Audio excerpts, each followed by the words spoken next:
dilihat sepintas itu ada kayak kuping tapi iga. Nah ternyata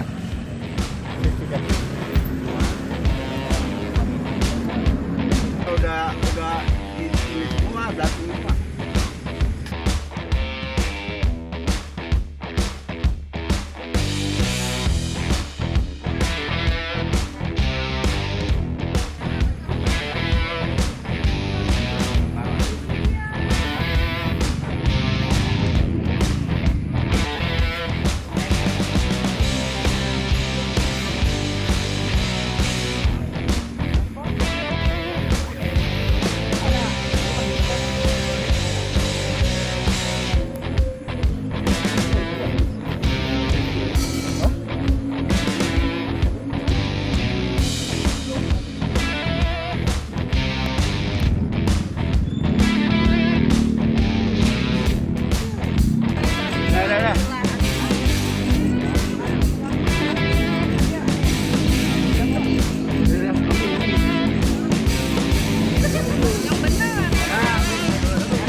Asal mulanya begini, ada warga memanggil saya, katanya ada kubisan karung di PKT.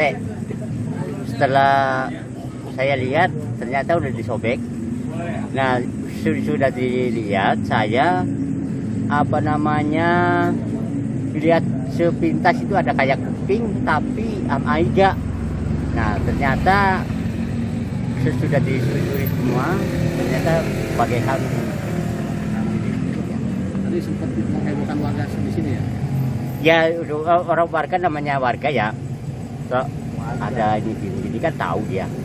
Ada apa. Nah, saya bilang jangan deket dulu, belum pasti. Saya bilang kan gitu. Tapi awalnya yang bisa menceritakan dari bau atau apa? Baunya terus sudah dibuka sama bapak soleh. Dia buka pas soleh. Ya, awalnya warga Ya. karena bau ya? Ya. Saya penasaran, saya turun. Saya foto.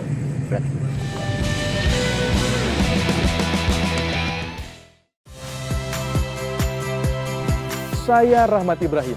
Saksikan program-program Kompas TV melalui siaran digital, pay TV, dan media streaming lainnya. Kompas TV, independen, terpercaya.